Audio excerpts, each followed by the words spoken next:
I remember the sound before I remember the sight. My daughter's body hitting the hotel floor.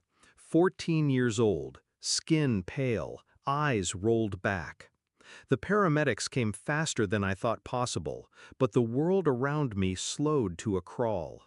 The sirens, the straps, the desperate hum of the ambulance, it all felt distant. And yet, what cut sharper than her collapse was what came after. While I sat at her bedside, praying she would breathe steady again, my phone buzzed. I glanced at it, then froze. A Facebook post from my sister. Finally, having peace without the pathetic drama queen ruining everything.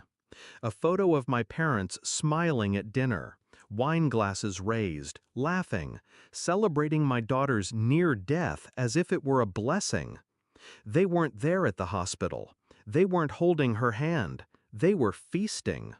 I didn't shout. I didn't weep. I didn't even respond. Instead, I smiled. A smile they would never forget. Hashtag.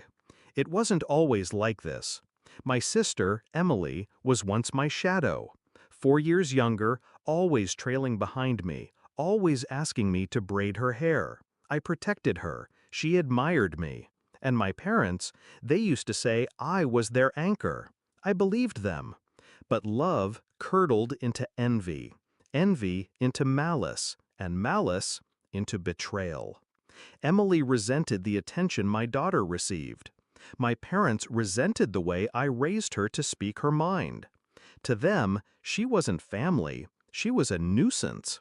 I ignored the whispers. I excused the coldness. I told myself, they're blood, they'll come around. I was wrong. Hashtag. The signs had been there. The dinners I wasn't invited to. The vacations accidentally booked without me. The way conversations stopped when I walked into the room. But the post, their public celebration of my child's collapse, was the final nail. No misunderstanding could explain it away. They wanted her gone. They wanted me broken. And for the first time in my life, I wanted them to suffer. I didn't storm into their vacation house. I didn't confront them online. I waited, watched, planned. I knew what mattered most to them: status, reputation, comfort. They thrived on the illusion of being a perfect family. Charity dinners, country club smiles, church pew appearances. So I decided to strip that illusion away, piece by piece. Step 1. Access. Emily gave me that herself. She'd left her laptop logged in once during Thanksgiving. I'd memorized her password without her noticing. Old habits. Step 2. Evidence. Screenshots of their post. Dozens of messages between them, mocking me, mocking my daughter, calling her pathetic, dead weight, better off gone. Step 3. Precision.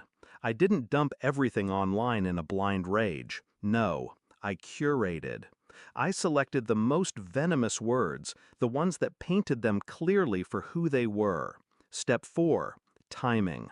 I waited until the day they returned from vacation, when the glow of their trip still lingered, when they least expected it. I broke into their house that morning, key under the mat, because arrogance makes people careless. The kitchen table was clean, polished, waiting. I left a manila envelope in the center.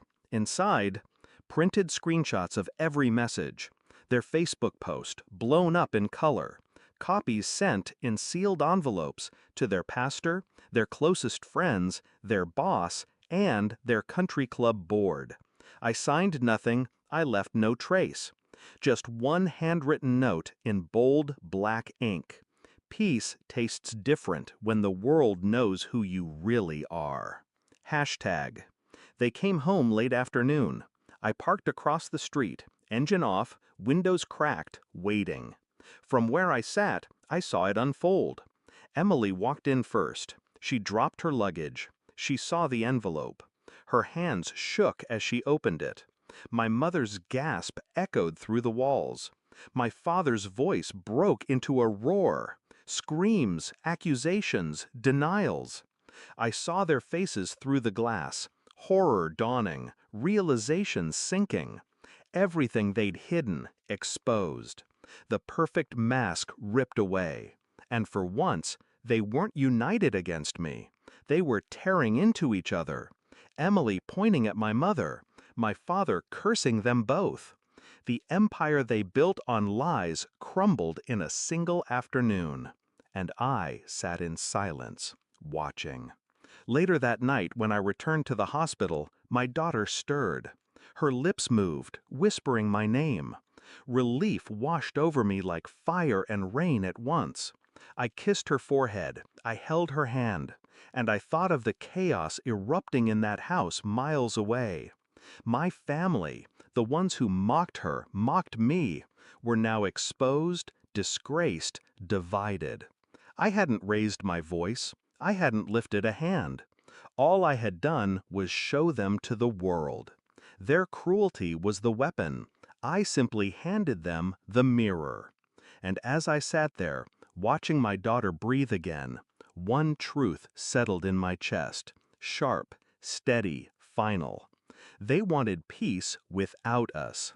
Now they would never know peace again.